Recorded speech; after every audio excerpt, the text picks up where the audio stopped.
자주 오시는 분 말고 우리 서정갑 회장님 옆에 앉아 계시는 분이 김석기 전 서울경찰청장에 오셨는데 박수 한번 보내주시기 바랍니다. 몇 년 전에 우리 이 자리에 모셔가지고 강연을 들은 기억이 나시죠? 예. 용산 그 방화 사건, 용산 자꾸 참사라고 그러는데 용산 방화 사건입니다. 방화 사건을 소신대로 이렇게 진압을 하셨는데 그걸 또 좌파들이 들고 일어나고 해가지고 경찰청장에 임명되셨다가 철회를 하신 그런 경우입니다. 그러나 이 법을 수호하기 위해서는 바로 그 법을 수호하기 위해서 직을 건 분들을 우리가 보호하고 항상 기리고 해야 그런 분들이 계속 나오실 거라고 생각을 합니다.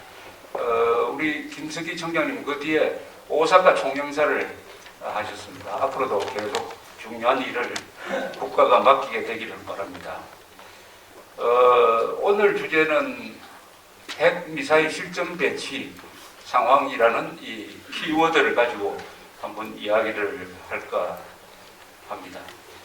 요새 이 핵 문제 때문에 한반도에서 새로운 어떤 조건이 만들어지고 있어요. 과거와 다른 양상입니다. 우선 북한의 공갈이 과거와 다른 양상이에요. 가장 심한 공갈을 했습니다. 이제 더 이상 나올 공갈을 했.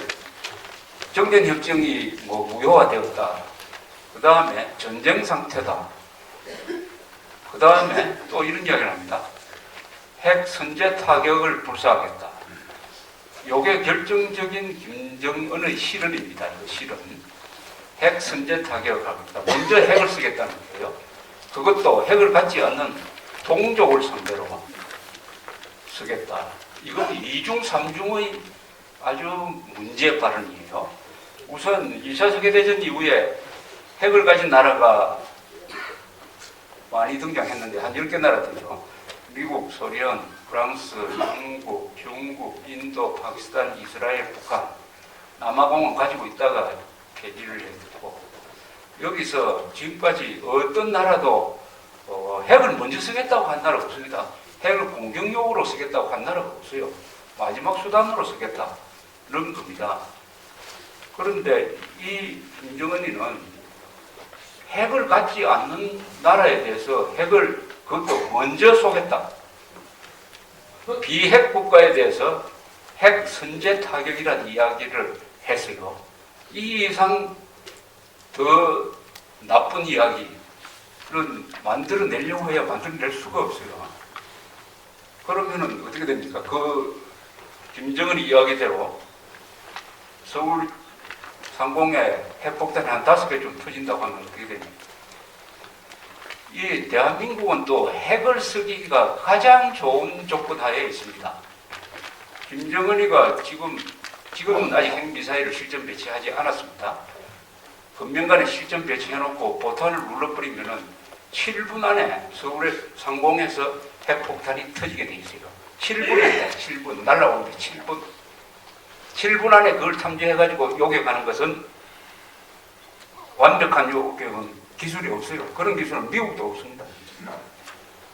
10개가 날라오는 것을 패트리어트 최신 미사일로 쏘면은 한 7개는 맞출 수 있다고 합니다. 그럼 3개는 못 맞추면은 그건 망하는 거 아닙니까? 그리고 서울에 집중되어 있지 않습니까? 한국 경제력의 한 70%가 수도권, 서울, 인천, 경기도에 집중되어 있습니다. 인구는 약 2천만이 되어 있어요.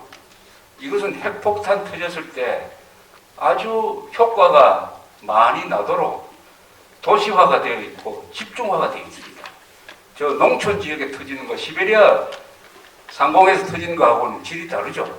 그러니까 핵 한 발로 가장 많은 사람을 죽일 수 있는 데가 바로 서울 상공입니다. 그것도 가장 빠른 방법으로 7분 안에. 근데 이 핵폭탄을 관리하는 사람이 누구냐?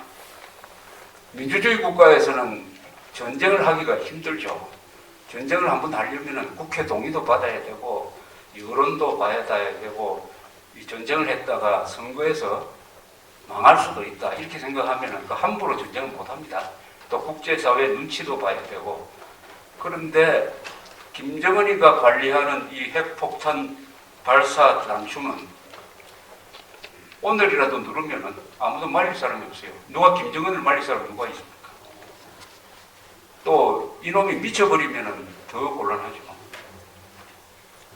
조폭이 가진 칼과 요리사가 가진 칼의 차이죠. 요리사가 가진 칼은 위험하지 않습니다. 그러나 조폭이 가진 회칼은 사람을 해칠 수가 있어요. 자, 이런 상황을 우리가 견딜 수가 있느냐 하고 가만히 한번 생각해 보십시오.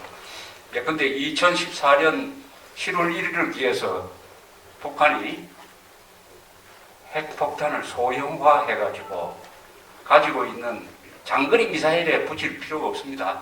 한반도를 한국을 때리는 것은 스커드 미사일이면 충분해요. 북한은 스커드 미사일이 몇백 개가 있습니다. 거기에 한 20개쯤 핵폭탄을 장착을 해가지고 평양 원산선 이남에 배치를 했다. 배치했다고 선언한다. 그게 이제 핵미사일 실전 배치예요. 그러면 여러분들 주무실 수 있습니까? 오늘 밤에라도 김정은이가 발작할지 모르잖아요. 눌렀다. 7분 만에 요격할 방법이 없다. 얻어맞는 수밖에 없다. 얻어맞으면 그 길로 끝난다. 얻어맞고 나서 때릴 방법이 없다. 수도권이 완전히 불바다가 된다. 그러면 이것은 무슨 상황입니까? 언제 무너질지 모르는 뚝 아래에 우리가 살고 있는 거죠. 언제 무너질지 모르는 뚝 아래에 살고 있는데 또 이 마을에는, 뚝 아래 마을에는 또 어떤 인간들이 있냐면 맨날 그 뚝에다가 구멍을 파는 사람들이 있어요. 종북 세력, 구멍 파는 사람들.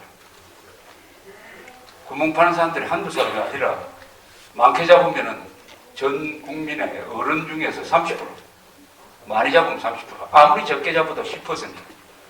요 10%는 잘 조직되고 국회에 들어가 있고 언론계 들어가 있고 저 깽판을 전문으로 하는 이 여러 가지 종류의 단체의 핵심 멤버다. 젊다 나이가. 이런 상황을 여러분들이 견딜 수가 있겠습니까? 핵 실전 배치 상황을 우리 대한민국이 과연 견딜 수가 있느냐.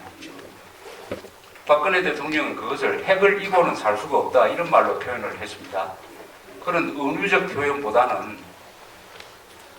누르면 7분 만에 서울 상공에서 터지는 핵미사일의 발사 단추를 김정은이라는 어떻게 보면 저 철부지고 어떻게 보면은 천둥 벌거수이고 어떻게 보면은 정신질환자고 어떻게 보면은 조폭 같기도 하고 저런 인간의 손바닥 안에서 관리되고 있다 하는 것을 실감하게 될 겁니다. 그때는 이제 실감을 하게 돼요.